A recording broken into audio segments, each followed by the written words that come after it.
Welcome to the day 3 of the 21st week of the 52-week Bible hearing plan. Let's listen from 2 Samuel chapter 20 to 24. Chapter 20. Now a troublemaker named Sheba, son of Bichri, a Benjamite, happened to be there. He sounded the trumpet and shouted, "We have no share in David, no part in Jesse's son. Every man to his tent, O Israel!" So all the men of Israel deserted David to follow Sheba, son of Bichri, but the men of Judah stayed by their king all the way from the Jordan to Jerusalem. When David returned to his palace in Jerusalem, he took the 10 concubines he had left to take care of the palace and put them in a house under guard. He provided for them, but did not lie with them. They were kept in confinement till the day of their death, living as widows. Then the king said to Amasa, "Summon the men of Judah to come to me within 3 days, and be here yourself." But when Amasa went to summon Judah, he took longer than the time the king had set for him. David said to Abishai, "Now Sheba son of Bichri will do us more harm than Absalom did. Take your master's men and pursue him, or he will find fortified cities and escape from us." So Joab's men and the Kerethites and Pelethites and all the mighty warriors went out under the command of Abishai. They marched out from Jerusalem to pursue Sheba, son of Bichri. While they were at the great rock in Gibeon, Amasa came to meet them. Joab was wearing his military tunic, and strapped over it at his waist was a belt with a dagger in its sheath. As he stepped forward, it dropped out of its sheath. Joab said to Amasa, "How are you, my brother?" Then Joab took Amasa by the beard with his right hand to kiss him. Amasa was not on his guard against the dagger in Joab's hand, and Joab plunged it into his belly, and his intestines spilled out on the ground. Without being stabbed again, Amasa died. Then Joab and his brother Abishai pursued Sheba son of Bichri. One of Joab's men stood beside Amasa and said, "Whoever favors Joab, and whoever is for David, let him follow Joab." Amasa lay wallowing in his blood in the middle of the road, and the man saw that all the troops came to a halt there. When he realized that everyone who came up to Amasa stopped, he dragged him from the road into a field and threw a garment over him. After Amasa had been removed from the road, all the men went on with Joab to pursue Sheba, son of Bichri. Sheba passed through all the tribes of Israel to Abel-Beth-Maacah, and through the entire region of the Berites, who gathered together and followed him. All the troops with Joab came and besieged Sheba in Abel-Beth-Maacah. They built a siege ramp up to the city, and it stood against the outer fortifications. While they were battering the wall to bring it down, a wise woman called from the city, "Listen, listen, tell Joab to come here so I can speak to him." He went toward her, and she asked, "Are you Joab?" "I am." He answered. She said, "Listen to what your servant has to say." "I'm listening." He said. She continued, "Long ago they used to say, 'Get your answer at Abel,' and that settled it. We are the peaceful and faithful in Israel. You are trying to destroy a city that is a mother in Israel. Why do you want to swallow up the Lord's inheritance?" "Far be it from me," Joab replied. "Far be it from me to swallow up or destroy. That is not the case. A man named Sheba, son of Bichri, from the hill country of Ephraim, has lifted up his hand against the king, against David. Hand over this one man, and I'll withdraw from the city." The woman said to Joab, "His head will be thrown to you from the wall." Then the woman went to all the people with her wise advice, and they cut off the head of Sheba son of Bichri and threw it to Joab. So he sounded the trumpet, and his men dispersed from the city, each returning to his home. And Joab went back to the king in Jerusalem. Joab was over Israel's entire army. Benaiah son of Jehoiada was over the Kerethites and Pelethites. Adoniram was in charge of forced labor. Jehoshaphat son of Ahilud was recorder. Sheva was secretary. Zadok and Abiathar were priests. And Ira the Jairite was David's priest. Chapter 21. During the reign of David there was a famine for 3 successive years. So David sought the face of the Lord. The Lord said, "It is on account of Saul and his blood-stained house. It is because he put the Gibeonites to death." The king summoned the Gibeonites and spoke to them. Now the Gibeonites were not a part of Israel, but were survivors of the Amorites. The Israelites had sworn to spare them, but Saul in his zeal for Israel and Judah had tried to annihilate them. David asked the Gibeonites, "What shall I do for you? How shall I make amends so that you will bless the Lord's inheritance?" The Gibeonites answered him, We have no right to demand silver or gold from Saul or his family, nor do we have the right to put anyone in Israel to death. What do you want me to do for you? David asked. They answered the king, As for the man who destroyed us and plotted against us so that we have been decimated and have no place anywhere in Israel, let 7 of his male descendants be given to us, to be killed and exposed before the Lord at Gibeah of Saul, the Lord's chosen one. So the king said, I will give them to you. The king spared Mephibosheth, son of Jonathan, the son of Saul, because of the oath before the Lord between David and Jonathan, son of Saul. But the king took Armoni and Mephibosheth, the 2 sons of Aiah's daughters Rizpah, whom she had borne to Saul, together with the 5 sons of Saul's daughter Merab, whom she had borne to Adriel, son of Barzillai, the Mahalathite. He handed them over to the Gibeonites, who killed and exposed them on a hill before the Lord. All 7 of them fell together. They were put to death during the first days of the harvest, just as the barley harvest was beginning. Rizpah, daughter of Aiah, took sackcloth and spread it out for herself on a rock. From the beginning of the harvest till the rain poured down from the heavens on the bodies, she did not let the birds of the air touch them by day, or the wild animals by night. When David was told what Aiah's daughter Rizpah, Saul's concubine, had done, he went and took the bones of Saul and his son Jonathan from the citizens of Jabesh-Gilead. They had taken them secretly from the public square at Beth-shan, where the Philistines had hung them after they struck Saul down at Gilboa. David brought the bones of Saul and his son Jonathan from there, and the bones of those who had been killed and exposed were gathered up. They buried the bones of Saul and his son Jonathan in the tomb of Saul's father Kish, at Zelah in Benjamin, and did everything the king commanded. After that, God answered prayer in behalf of the land. Once again there was a battle between the Philistines and Israel. David went down with his men to fight against the Philistines, and he became exhausted. And Ishbi-benob, one of the descendants of Rapha, whose bronze spearhead weighed 300 shekels, and who was armed with a new sword, said he would kill David. But Abishai, son of Zeruiah, came to David's rescue. He struck the Philistine down and killed him. Then David's men swore to him, saying, Never again will you go out with us to battle, so that the lamp of Israel will not be extinguished. In the course of time there was another battle with the Philistines at Gob. At that time Sibbecai the Hushathite killed Saph, one of the descendants of Rapha. In another battle with the Philistines at Gob, Elhanan, son of Jare-Oregim, the Bethlehemite, killed Goliath, the Gittite, who had a spear with a shaft like a weaver's rod. In still another battle, which took place at Gath, there was a huge man with 6 fingers on each hand and 6 toes on each foot, 24 in all. He also was descended from Rapha. When he taunted Israel, Jonathan, son of Shimei, David's brother, killed him.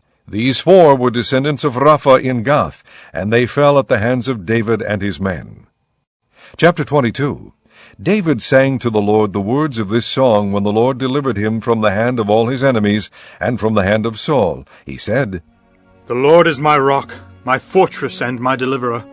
My God is my rock, in whom I take refuge, my shield and the horn of my salvation.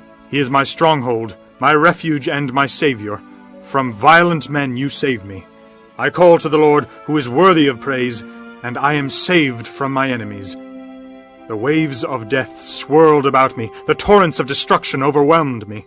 The cords of the grave coiled around me, the snares of death confronted me. In my distress I called to the Lord. I called out to my God.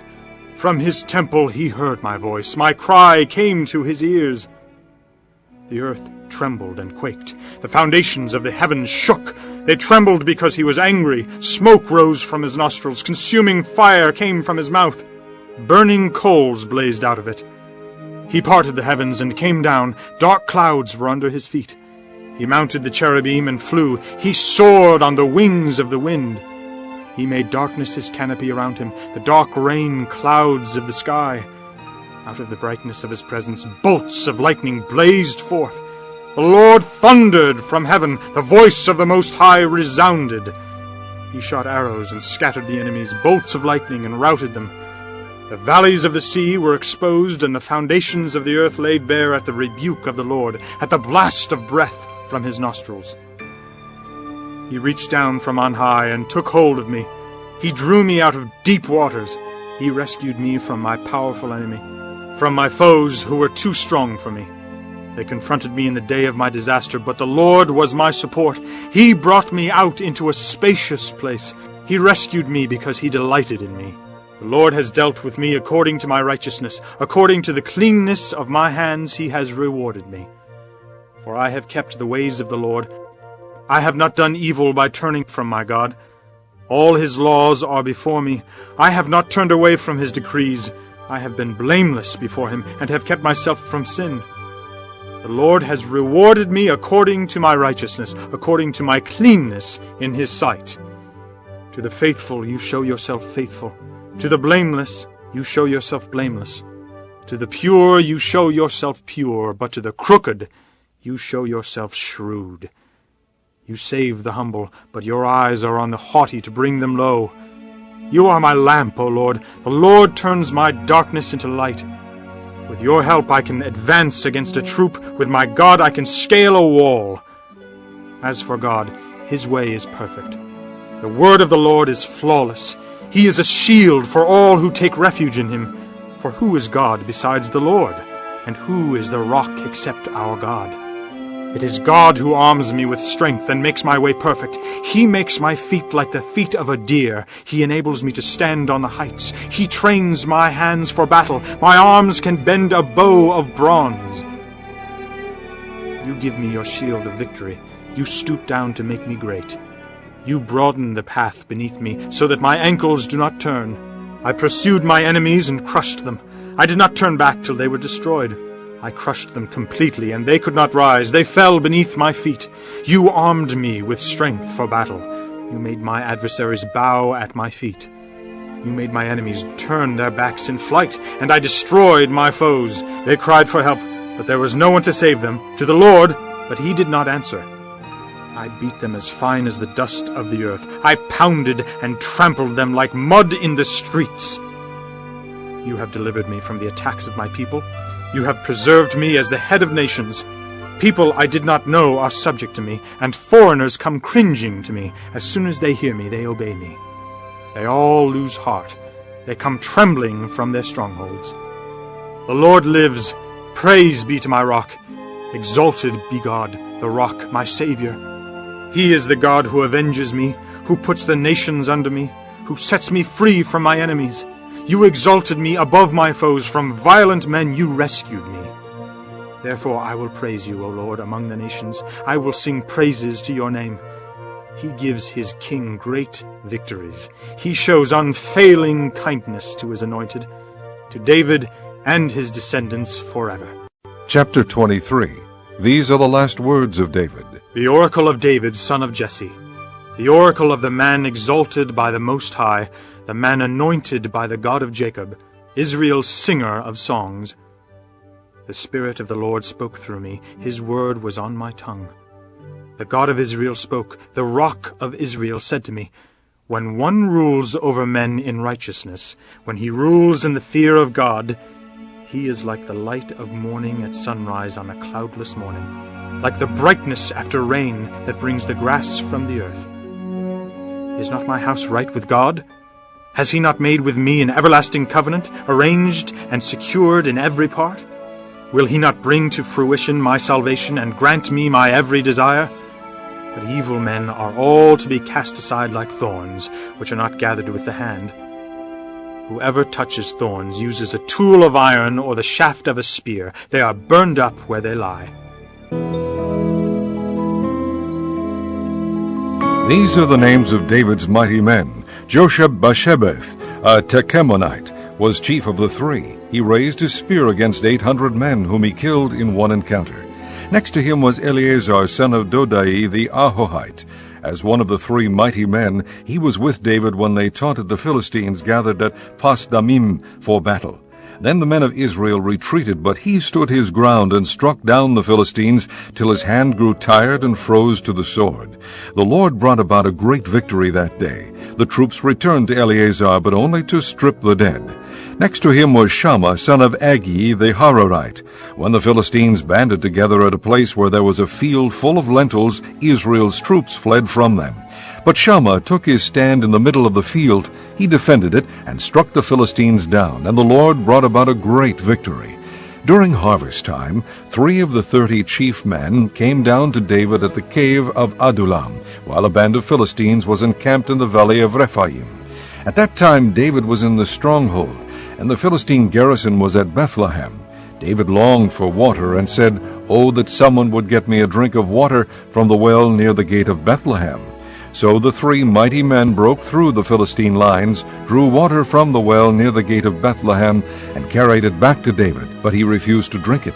Instead he poured it out before the Lord. Far be it from me, O Lord, to do this, He said, Is it not the blood of men who went to the risk of their lives? and David would not drink it. Such were the exploits of the 3 mighty men. Abishai, the brother of Joab, son of Zeruiah, was chief of the 3. He raised his spear against 300 men whom he killed, and so he became as famous as the 3.